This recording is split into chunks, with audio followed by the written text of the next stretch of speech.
Let's read what Anthony Sutton, remember this man who wrote about Skull and Bones, educated at the University of London, Gottingen, California, research fellow, Hoover Institute. This is an important man. Let's see what he has to say.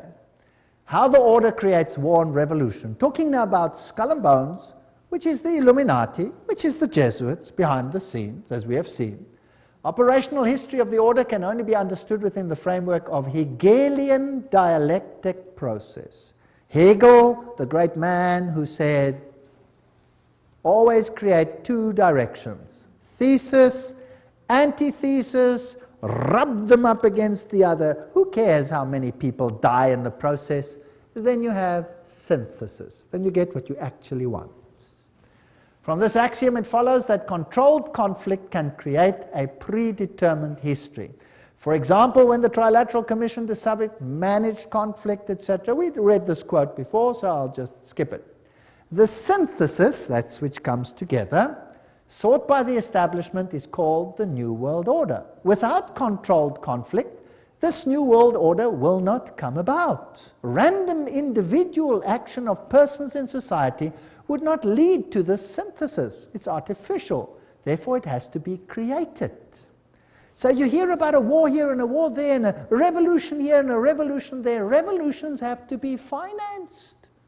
You never hear where the money comes from to finance them. Who finances the revolutions? Who runs them? You see? So you have Nazis against Soviet Unions, North Korea, North Vietnam, ad nauseum against the United States. The conflict built profits while pushing the world ever closer to a one-world government. Now, isn't it logical that that's what Satan wants? He wants a one-world government.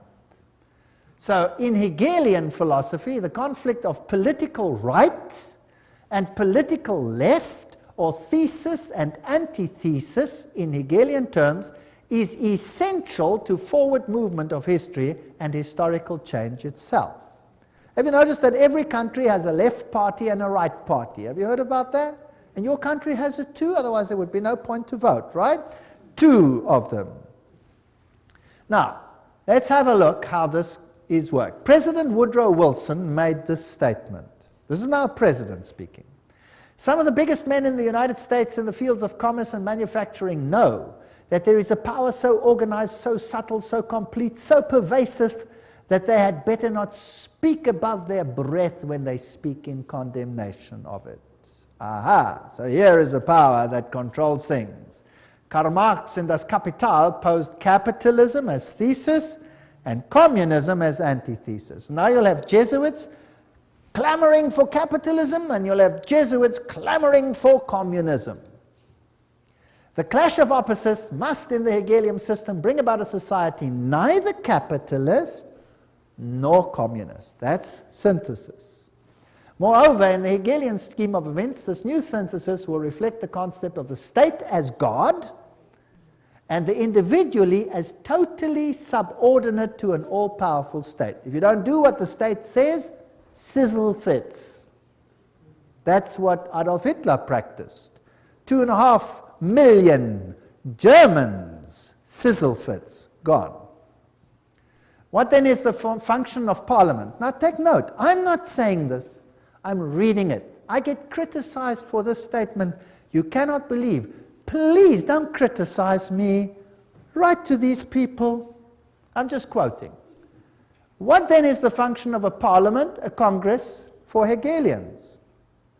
These institutions are merely to allow individuals to feel that their opinions have some value, and to allow a government to take advantage of whatever wisdom the peasant may accidentally demonstrate. All right? Now let's see how Hegel puts it himself. This is now the great philosopher Hegel, where the politicians bow down to him. He says, by virtue of this participation, subjective liberty and conceit with their general opinion, individuals, can show themselves palpably efficacious and enjoy the satisfaction of feeling themselves to count for something. In other words, we're just idiots. So if you vote, who are you voting for? I'll tell you who you're voting for. I always say this. They vote for the devil in pink or the devil in blue. The vote makes no difference. It's a joke. Politics is a joke.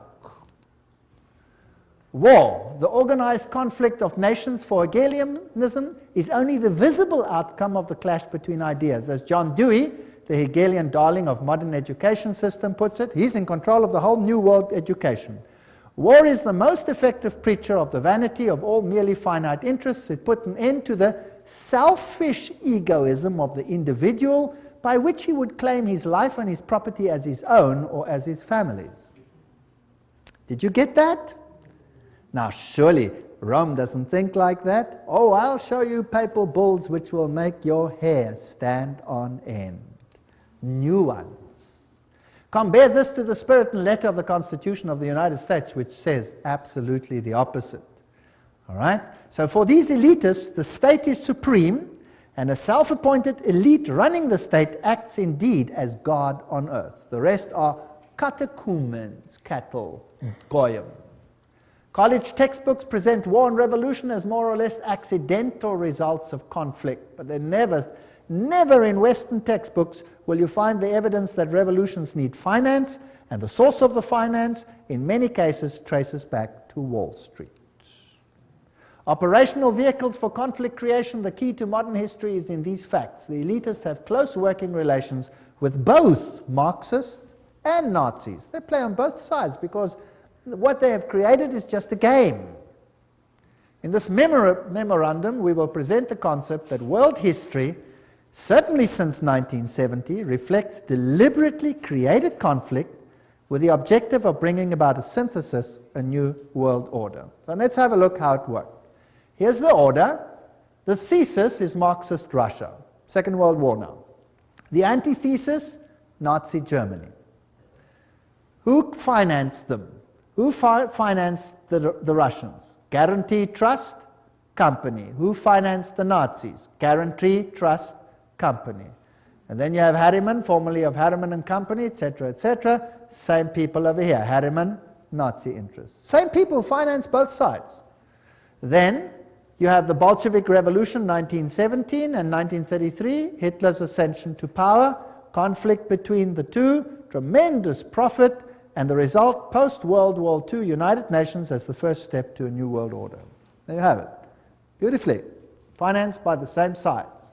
By 1948, the atomic race. By 1950, Mary receives pilgrim status. 1950, Francis Matthew calls for nuclear war with Russia, and they start arguing between the two of them.